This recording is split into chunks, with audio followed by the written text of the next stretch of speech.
To all the people out there who work as scarers in haunted houses, what was your best scare reaction? Please remember to like, share, and subscribe. Maybe 5 to 6 years ago, I worked at an amusement park that converts much of the park into multiple haunted houses. I work in the area that was a haunted butcher shop.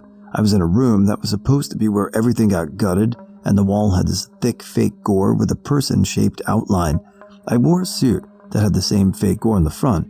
In the dark light, I was practically invisible. One girl was on her phone and totally not paying attention, but her friend saw right through my camouflage and motioned for me to hop in line behind their friend.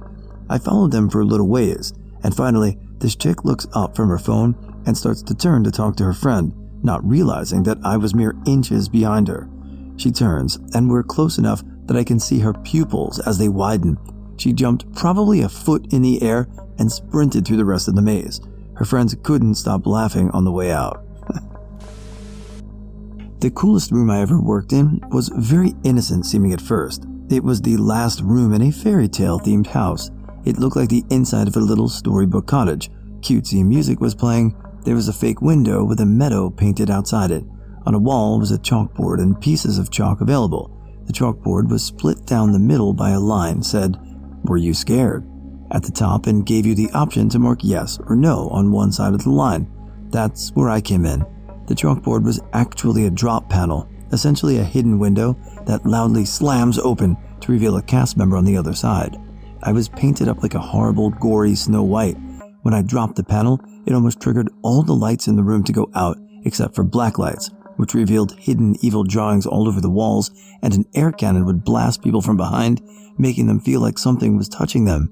It was just the best room because people felt safe. They finally let their guard down when they saw this cheerful space, and when they went to put a mark on the chalkboard, often bragging to their friends, "That wasn't scary," that's when bang! Blackout, satanic scrawlings everywhere, air cannons smacking their heads, and evil Snow White cackling in their faces, all in the span of 1 second. They always ran out shrieking bloody murder. Never trust the last room. I worked at a haunted house that used to be a slaughterhouse that many believed was actually haunted. I worked in a room that was pitch black winding corridor with many secret doors so I could get 4 scares on a group by myself. At the end, we have moving floors, plywood with balls under them that are very loud when you step on them and shift slightly, making most people look down even though it's pitch black. My favorite scare would be to sit at the end of the hallway, wait to hear them touch the first moving floor. Audio cues were important, then click on my flashlight, point it up at my face. I wore a 3-headed clown mask and just fucking charge at them. So you know you have a creepy looking clown guy charging at you, the moving floors making the footsteps into really loud bangs, and you can't go anywhere since your hands are on the walls guiding you through the darkness and your group is behind you blocking your escape. The dread you see on some of these tough guy group leaders is hilarious. I get as close as I can, shut the light off, and just silently walk backwards and disappear through another door. The amount of people that pissed themselves on that scare was astounding. I had only even made 2 people piss before I thought of doing that. Then I got my number to 7 in the last couple of weeks of the season. Good job. At the local state park/camping area, my family would go camping every year for Halloween. Everyone decorates their campsites and the kids went around trick-or-treating. One year, I took a large pumpkin and carved it, hollowing it out through the bottom. I covered my hair in an orange bag and painted my face the same color as the inside of the pumpkin. I put the pumpkin on my head, and I dressed in oversized clothes, stuffing them with leaves, and put on a pair of red gloves that I attached fake claws to. Everything was topped off with a nice black cloak, and then I taped a pair of monster hand gloves to my wrist to hide my actual hands and make me look like I was essentially a scarecrow and a real, though very dull, sword. I then took my place in the field with the other decorations, but I made sure I was reasonably close to the edge where people would walk by. My first one was the best. A family walks up with 2 kids. The kids are telling the mom that I am real. The mom is telling the kids I am not real, and she decides to show them by coming up and touching me. She comes close and looks back at the kids, saying, "See, it's not real." At which point I raise the sword in my left hand, reach for her raised hand with my right as I step forward, and the kids lose their shit. She turns around and sees me and tries to walk back, but just falls on her ass screaming. The kids run. The dad was doubled over in laughter, literally in tears. Once the mom got herself under control, I offered her a hand and helped her up. The kids, who had stopped about 15 feet away, are yelling, "We told you so!" And the mom is fake hitting me as she half laughs and curses at me. The dad could still hardly breathe. The best part, though, was the fact that I was 14, and that night I also unknowingly frightened a little girl of 11 who, around 15 years later, I would marry. All volunteer haunted house, and one year we have like 10 teen guys show up dressed as the Grim Reaper. Okay, well, the organizers decide to put them all together in a corridor and make people walk a gauntlet through menacing sights. This one young woman is really freaked out as she edges through the rooms, senses on high alert, visibly shaking. As a living mannequin, I decide to just say a quiet, "Good evening," which sends her scrambling away from me into the Reaper's corridor. They all converge eagerly, scythes flashing, and she shrieks and drops like her strings got cut. She passed out cold. All the Grim Reapers are standing over her, uncertainly, shocked. Then, from one skull comes a wavering, really worried, "Oh shit, we killed her." Worked at a haunted house when I was younger as a youth job. It was a lot of fun. I had to sit in this narrow hallway in a doll costume and sit perfectly still. Then, when people passed me, I would suddenly move, making it look like I was trying to grab them, and do my best creepy voice saying stuff like, "Come play with me," or "Stay with me forever." I got some great reactions, though some stand out more in my memory. The dude that tried to scooch by the opposed wall while muttering, "Nope, nope, nope, nope." And when I reached for him, he did this weird jump thing, the kind you see cats do in videos while yelling, "Fuck no, Annabelle looking bitch." Then there was this group of dude bro looking guys that were 100% sure I was a human-sized doll, spending the whole walk down the hallway saying stuff like, "That shit isn't scary. It doesn't even look very lifelike." Weren't they surprised? God, being a scarer was fun. 10 out of 10. Would do again.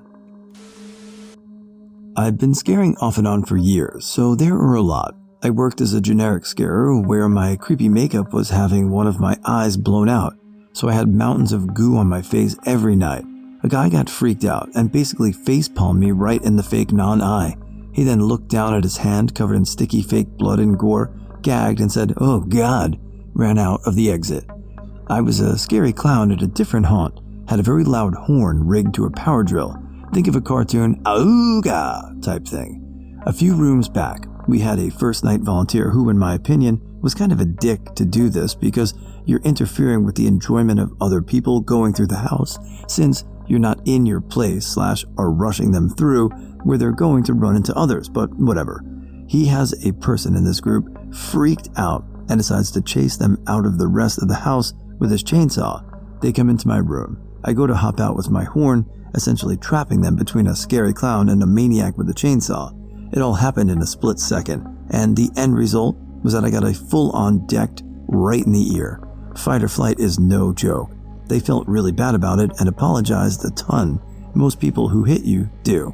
Same scary clown. Less of a fear reaction, more of a WTF.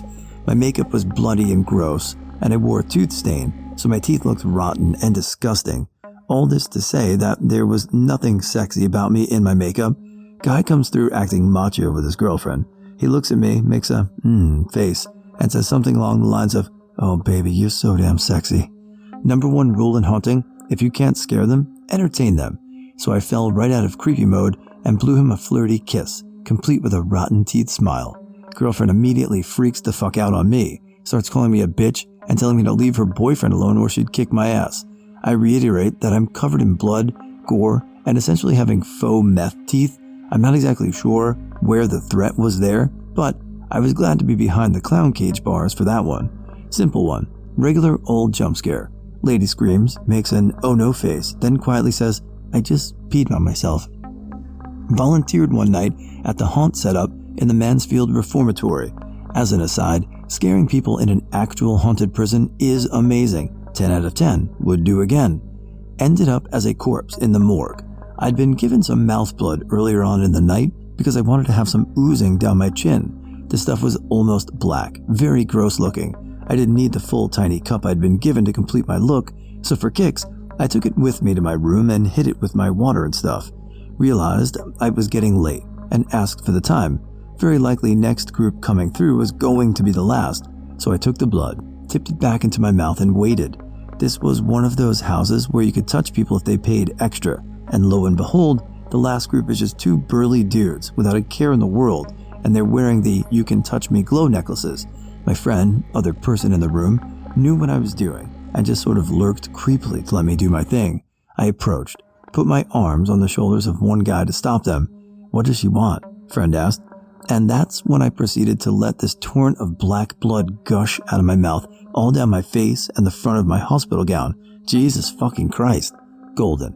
I'm sure I have more stories I'm not thinking of right now, but there are some I remember, mostly fondly, lol. I actually knew a couple of the actors in a Fright Night event at a farm about an hour away, and when I entered the first of like 12 scares, I tried to comfort my older brother by saying, "It's okay, brother's name," and putting my hands on his shoulders. One of the actors heard me say this, unfortunately for my brother, and followed us for the entire scare, screeching his name at every turn. Even I was shitting myself. He didn't partake in any of the other scares, needless to say. So I worked as a scare actor at a haunt on an old aircraft carrier from World War II for a couple years. There were two parts to the haunt, one below deck in what we called sick bay, which was mainly the ship itself being old and creepy. Up top was the more traditional Halloween haunt maze with themed rooms and chainsaw guys. Normally, I worked in sick bay, but that night I was put in the maze. I was in the bathroom-themed room and was the victim of a deranged plumber actor. So, I'm sprawled out on the floor, and when people walk by, I lunge and groan and beg for help. It worked pretty well. Then, this one woman came in wearing high heels. I don't know who wears high heels to a haunted house on an aircraft carrier, but hey, you do you. Anyways, she doesn't see me on the ground and manages to step on my arm with her heels. I know we had strict rules about not touching the patrons, but due to the pain or surprise, I wasn't thinking, and I grabbed her ankle in hopes to get her off of me. This lady screamed and bolted for the emergency exit hallway that would take her out of the haunt, leaving her friend behind and dumbfounded. I felt terrible at the time that she missed out on the rest of the haunt, but now I'd laugh about it because I really scared her. Different haunt for Valentine's Day in a defunct mall. It was set up in a vacant department store, and my room had one of those pillars with a mirror on it. The room was set up like a bedroom with an actual 4-poster bed. There was ample room to hide behind the pillar and jump out at people, and people expected this. I'd often see people think they were being clever and trying to get the drop on me. I, however, was lying on top of the canopy for the 4-poster bed. There was a wooden board up there strong enough to support me and keep me out of sight. They'd fail to find anyone behind the pillar, turn, and then I'd lunge at them from the canopy and they'd scream. I really love that job. I worked for a rather popular haunted house / hayride / cornfield. It's made the Travel Channel shows a few times. So, my now husband and I were supposed to be dead cowfolk in a Wild West scene.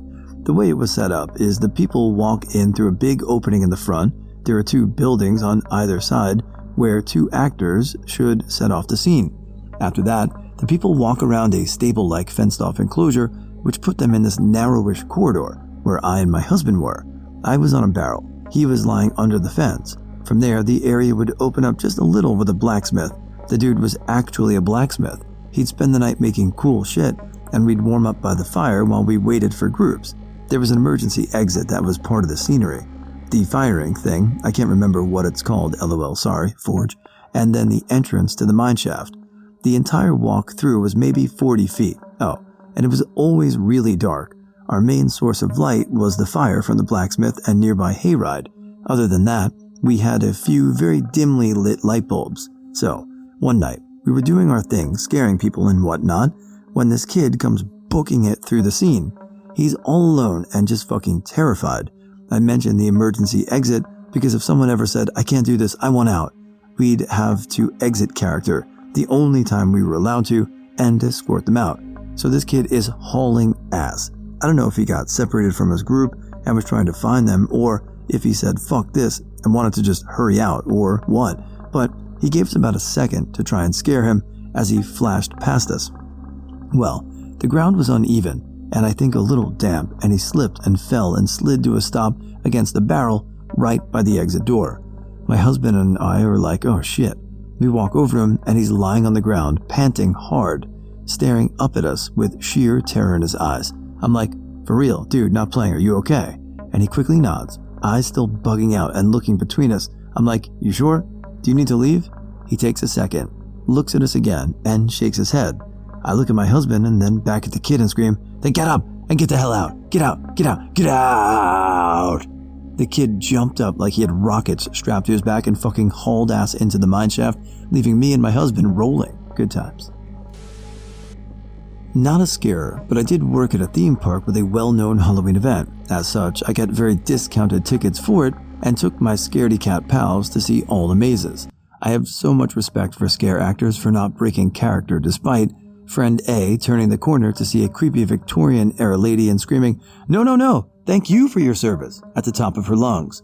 Friend B somehow missing every jump scare that the pig mask-wearing man tried to pull on her because she was always conveniently looking another way. Both of them being cornered in a tunnel by infected guys in hazmat suits, and friend A just kept yelling through the genuinely terrified tears for them to, "Please don't infect us, we don't have health insurance." Friend C making kissy duck faces at every actor that tried to scare him, and at one point, when he got cornered by 3 scary ladies, he whooped loudly and hollered, "Ooh, baby, it's a triple." In the words of friend A, thank your scare actors. Thank you for your service. Worked at a haunted attraction for several seasons. My first year, I was on the hayride portion of the top haunted attraction in America, and I was given the role of a woman begging for her life before getting beheaded.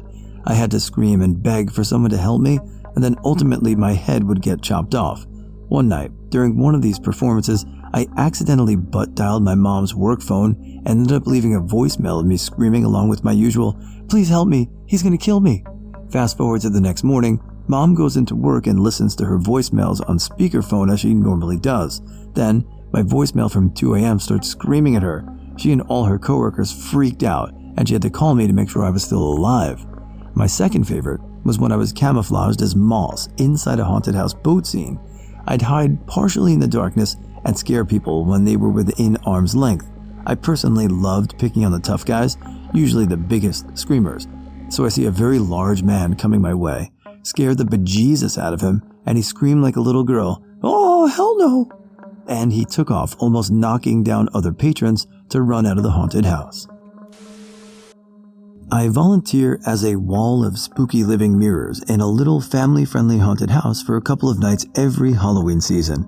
Basically, I poke my hands and a plastic skull through panels of stretchy silver fabric while kids are walking by. The best are the kids who are brave enough to announce that they know it's not real, it's just someone behind the wall, and try to grab me through the fabric, but not as fast enough to get their hands away before I grab back. Turns out that even if you're feeling brave, you still screech when a mirror grabs your fingers and tugs.